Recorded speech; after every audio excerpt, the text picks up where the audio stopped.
Mga kabunyog, ipapanood ko sa inyo ang bahagi ng interview ng ANC, ano?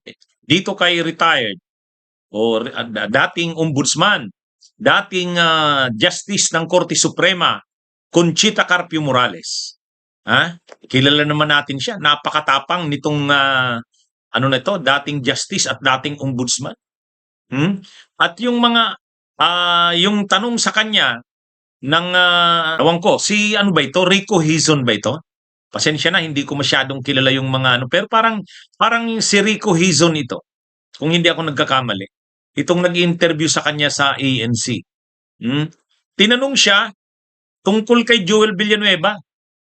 Tinanong si dating ombudsman, dating Justice Conchita Carpio Morales. Ano po bang ano nyo doon sa kaso ni Villanueva na nahawakan ninyo?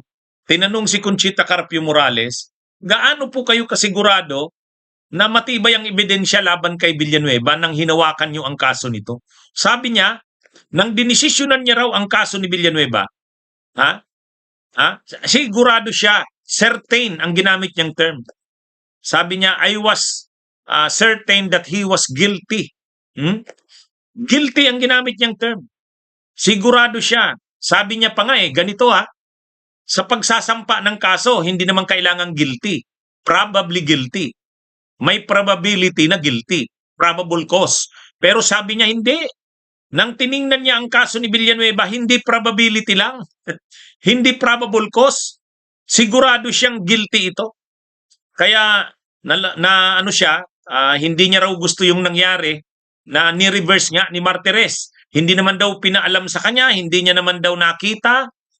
Tinago nga ni Martires yung desisyon nito. Pero sabi niya, kung siya daw ang kung siya pa daw ang ombudsman sana noon, guilty sigurado yan. Kasi kahit na nga probable cause lang ang kailangan para ma-file yung kaso, pero nang in-evaluate niya ang kaso ni Villanueva, sigurado siyang guilty ito.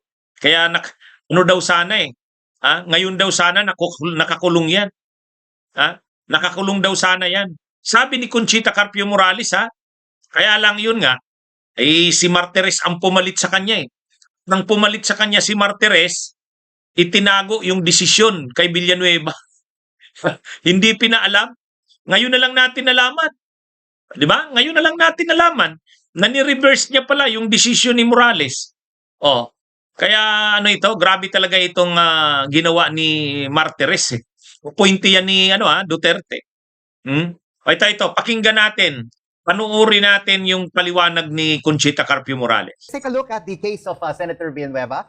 Ombudsman Martires reversed the resolution that he issued. If you were still the ombudsman, where would Senator Villanueva be right now? The ombudsman. All right. If the motion for reconsideration that he filed, right now, Justice. by the way, I did not If the receive a motion for copy, nor was I reconsideration that he informed about it. filed, If that motion for by the way, I did not reconsideration receive was a copy, meritorious, nor was I informed I about would it. have If that granted motion it. for But as far as reconsideration I'm concerned, was I was meritorious, very certain I would that have when I issued granted the it. resolution But as far as I'm concerned, finding I was probable cause very against certain him, I that was when I issued certain the that resolution he was guilty. finding Even probable if the cause law against him, calls for just I mere was certain probably that guilty. he was guilty. So if that's the Even case, if the law where would calls for Senator just mere Villanueva probably be guilty. right now? So if He'll that's be in the case, jail. where would Senator Villanueva be right now? Narinig nyo? He'll be in jail. Di ba? And how Narinig nyo yung talagang napakatindi ng statement. Napaka-strong ng sinabi ni retired ombudsman, retired Associate Justice ng Korte Suprema na si Conchita Carpio Morales. Sabi niya, nang nahawakan niya daw ang kaso ni Villanueva, certain daw siya na guilty. Kahit ang kailangan lang ay probable cause, probably guilty, para ma-file ang kaso, pero hindi daw. Nung nakita niya yung kaso daw ni Villanueva, certain siyang guilty ito. 'Di ba? Narinig niyo 'yon, napanood niyo 'yon? O 'di ba? Napakatindi ng statement ni Napakatindi ng statement ni Conchita Carpio Morales. Kung siya lang daw ang nasunod, kung hindi ni-reverse ni Martires yun, siya? Certain siya. Kumbaga, sigurado siya. Very certain. Yun nga pala yung term na ginamit niya. Ano to mga kabunyog? Very certain na guilty si Villanueva. Kaya lang yun na nga. Ang problema talaga nagpalit ng ombudsman. Ang pumalit sa kanya kasi natapos yung term nito 2018 eh. Itong si Martires ay si Conchita Carpio Morales. Appointee to ni Pinoy eh. Pagkatapos niya, siya yung mga nagpakulong kila ano. Siya yung mga nagpakulong kila Gloria Arroyo, Jinggoy Estrada, Enrile, Revilla, yun. Ito, si Conchita Carpio Morales. Siya ang ombudsman nun. Kaya lang, nung matapos siya, wala na. Panahon na ni Duterte, at ang linagay na ni Duterte na ombudsman, si Martires. Pag upo ni Martires, hindi natin alam, ngayon na lang natin nalaman, binaliktad pala yung desisyon kay Villanueva. Kaya mga kabunyog, mga kababayan, yan ang nangyari. Pero ngayon, nang in-interview, napanood natin yung interview kanina kay Conchita Carpio Morales, kung siya lang kung siya, nang pinag-aralan niya daw ang kaso ni Villanueva, very certain siya, makukonvict. Kaya lang yun na nga. Yun na nga mga kabunyog, mga kababayan. Sana daw ngayon, kung hindi binaliktad ni Martires, nakakulong itong si Villanueva. Kaya ano rin talaga, no, mga kabunyog, mga kababayan? Nakakalungkot na ang mga tulad ni Martires, sinisira yung momentum. Yung sinimulan sana ni Morales, kung tinuloy-tuloy ni Martires. Kaya lang wala nga eh. Si Martires nga kasi linigay ni Duterte para protektahan ang mga korap.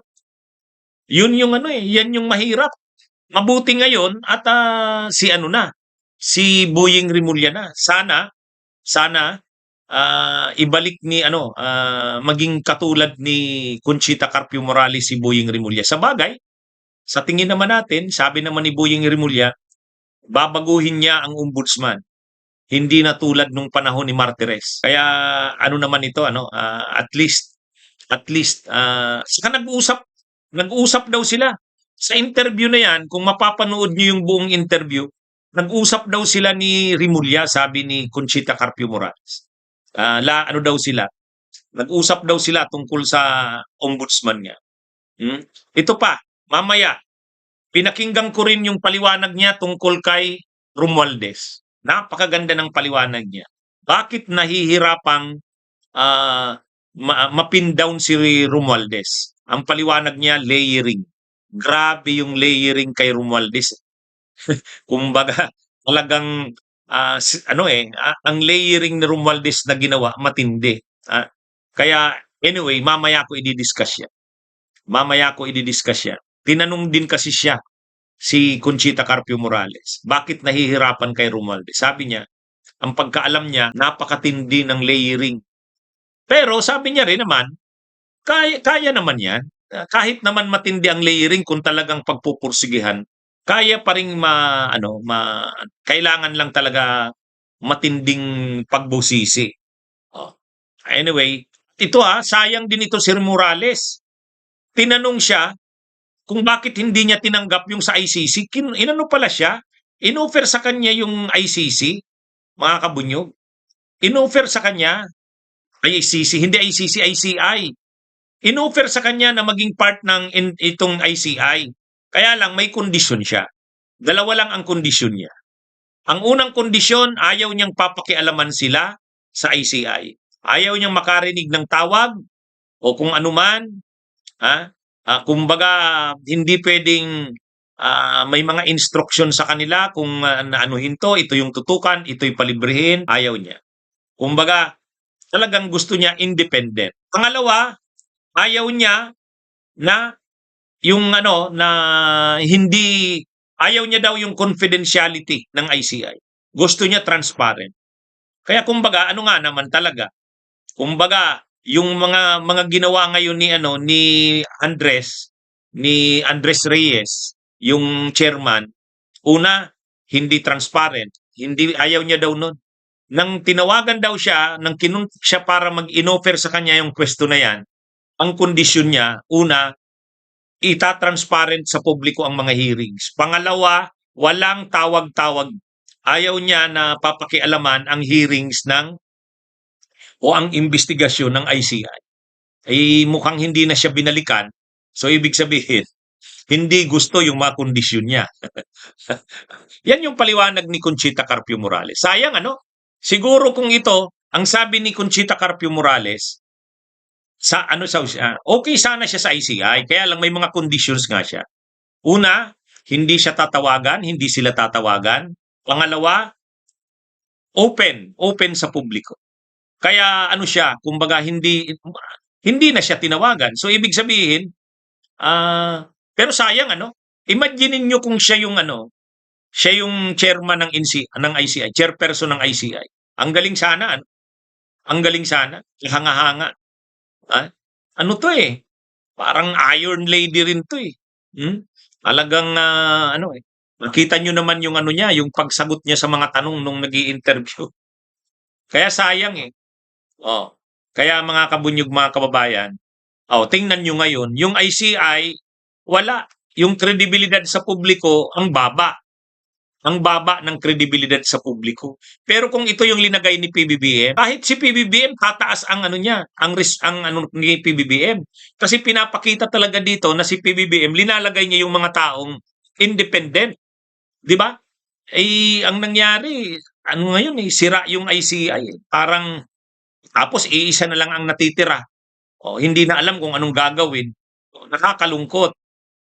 Pero kung ito ang inilagay ni PBBM, si Conchita Carpio Morales, ilinagay sa ICI, tapos linagay niya pa si Nicolas Torre, imagine niyo yung ganun imagine niyo lang, ang nasa ICI ay si Conchita Carpio Morales, General Nicolas Torre, di ba? Ang tindi. Heidi Mendoza, yan sana. Siguro, yung mga pagdududa sa administrasyon na may mga pinapalusot, may pinapalibre, walang magdududa doon. Walang magdududa doon. Kung ang mga miyembros ng ICI, ang mga miyembro, chairman itong si Morales, miyembro si General Nicolas Torre, 'di ba? Tapos si Heidi Mendoza o kaya si Shilo Magno, kung alin man sa dalawa. 'Di ba? Yun sana. Saludo sana tayo. Sayang.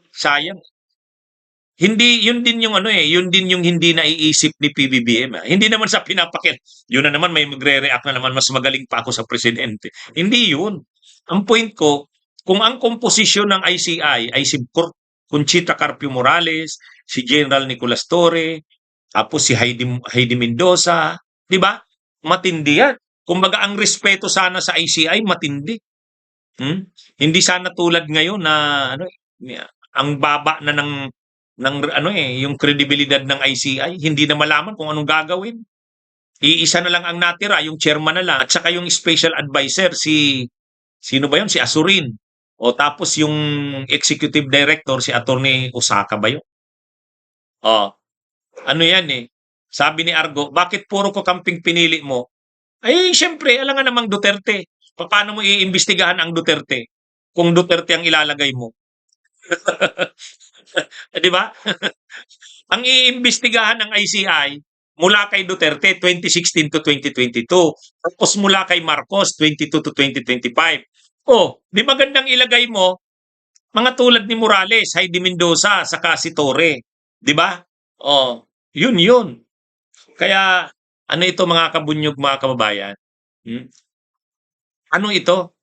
Alam nyo, itong si Carpio Morales, ito kay Sara, ang asawa ni Sara, si Mans Carpio, pamangkin niya. Pero siya, sabi niya naman, wala namang kaming ng pamangkin ko. Nung kinasal daw yung pamangkin niya, ninang siya. Nandun daw, nag-usap sila ni Duterte, pero wala naman. Lang daw, civil na usapan. Anyway, sayang. Kung ito yung linagay sa sa ICI, ang galing sana. Bunyog, halikan na kasama ka. Bunyog, kapag buklod ay may pag-asa. Luzon, Visayas, Mindanao, isa ang pananaw. Sa bagong Pilipinas ang bunyog isisigaw. Bunyog. bunyog, bunyog.